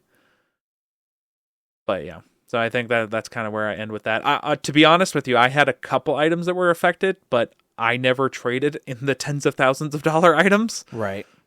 I think I had like a $700 item that lost like 150 in value. But my stickers weren't affected, so I'm still way up. So but that could obviously change at any point in time, as we just saw. Maybe they'll make sticker trade-ups. This man is sticker rich. Well, I will say it's been a long time since I've bought a game on Steam with money. Because whenever I need a game, I just sell a sticker. But Wild. Yeah, I mean, I've bought games on Steam. Anything big, I can sell a sticker. But yeah, it could change at any point in time. But again, if it went away tomorrow, I am not in a bad spot. I would be losing out on a chunk of money, but I am not in a bad spot, and I can afford to do it. So if you can't afford to do it, don't do it. I'm sitting here thinking of like one of my games equivalent, right? And the only one that I can think of is League of Legends. And I think they would just lose all of their player base if they ever tried to implement this kind of a system. Well, I think that's why they did it this specific way, because trade-ups are already in the game. Right? Like, that's not a new thing that they added. They just made trade-ups to this higher tier possible when it previously wasn't. And I agree with you. I think if they got rid of the skin market entirely, I think CS would cease to be as popular as it does.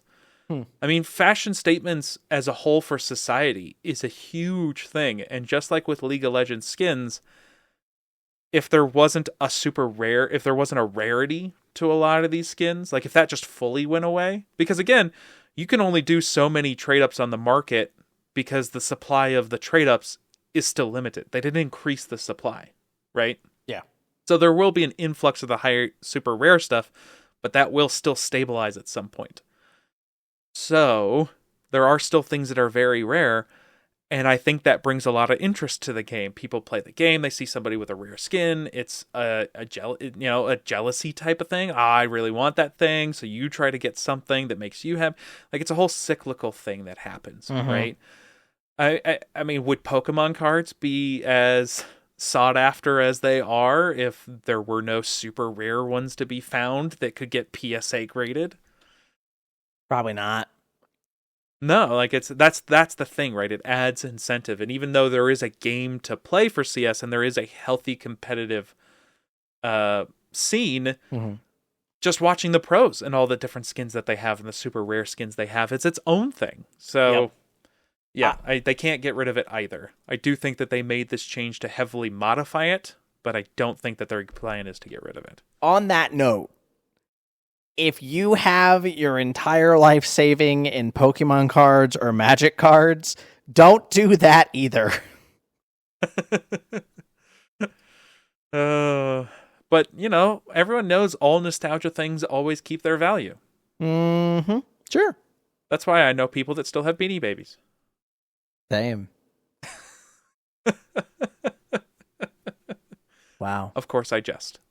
But at least with Pokemon and Magic cards, there is a physical item that can't be revoked. No, but they can print more of it. They can absolutely print more of it. They can just take that. It still won't be a first generation printing. So there is still some safety baked in. I'm not trying to dissuade people from your point. I am just pointing out that it is still a better investment than a digital item. Barely. Still don't do it, but it is at least a physical item that you have. Anyways. But, I don't have any other comments on that. But before we kind of get into the ending here, I don't want to put this in its own segment. I do just want to mention that the Battlefield 6 BR update, or Season 1 update, along with the Battlefield 6 free BR came out. I've played it a little bit. The Redsec mode seems fun. It's interesting because it takes the battlefield destruction and applies it to a BR mode, which is unique and fun. And you can get vehicles through missions. So it is a new wrinkle in the system for a BR when the last person on the field has a tank. So, now, you can have rockets and other types of things, and you can destroy it. It's not like they're the end-all, be-all, and it's an automatic win button, though it does help a lot. I do think it puts a Battlefield 6 Battle Royale in a unique place in the market rather than just the same copy-paste type of stuff. We'll see in the long run if it's worth it. They did also add a Gauntlet game mode, which I actually have been enjoying a lot from the 5 or 6 times I've played it. Where, now follow along with me, you play 4 mini games, essentially mini rounds, with your single 4-person squad. You start with 8 squads, and after each game mode round, the bottom 2 squads drop off until the last match is a 1v1. And there are about 6 different game types, things like King of the Hill or Hold the Data, which is kind of like the skull mode in Halo where you hold onto the skull and get points. There's Occupy Territories. So there's a bunch of different little unique game modes for each round. I think there's like 6, even though there's only 4 per game. So I did find it an interesting tactical, almost like mini tournament style game mode, which I thought was a lot of fun. It's basically like a Swiss stage almost. Yeah, kind of. Yeah. If it's still as fun as it is the first few times I played it, I would love to see him add it permanently. But as I play more of both, I can talk about it more. New weapons and maps were added as well. So there's a lot to enjoy 2 weeks out from its release. So I'm glad that they're putting out content for it. As I play more, I'll let you know. Any final comments? Yeah, I have a question for you. What is the rock, paper, scissors equivalent for Battlefield 6? I know it's like sledgehammer, tank, but what's the third one? for like destroying vehicles? Is that the goal? Yeah. Like tank beats this, but this beats sledgehammer beats tank. So there's not really a rock, paper, scissors. It's the tank can easily kill you. Well, I would say it's like kind of like ants versus something else type of thing, right? Where a larger creature can easily kill the ants, but you get enough ants and they sting, and it will take down the bigger creature. So, if you have enough people, or at least have a few well-placed anti-tank rockets, or even just some mines that are down, or maybe you're a sneaky recon and you walk up to the tank that's not paying attention and just slap a bunch of C4 on its ass and then run away laughing while you click the button. There are ways to definitely kill that tank. And as you mentioned, you could kill it with a sledgehammer. It takes quite a few hits, which is its own ridiculous thing. So it's basically like, I hope the tank doesn't see me to instantly delete me, but if I can pop up and down and play a game of whack-a-mole, I can definitely take it out. So, I made the mistake of sitting on the side of a hill with one in the BR and just having fun wrecking people, and then was not paying attention and got hit by 2 different teams at once with rockets, and we went pretty quick. Oof. So, yeah, it was still a good time, even though I died. But so, unique place. Having vehicles in a BR, I think, is not something, unless you can think of a situation that I've really seen. I know Fortnite has had a couple of they basic had, like, ones, but they haven't had combat vehicles, right? Like, not really. I don't remember. Yeah, not that I know. If they have, let us know. But I don't remember it being there. Me neither. All right. Well. Let's kind of end it there then. I don't think we really have much more to talk about. Not that we really have much more time to talk about it. Right. So, alrighty. All right. With that, people, go ahead and close those books and pack those bags. That's all we have time for this week. We hope you enjoy your time off. Look forward to your participation in the next time. Peace. See you.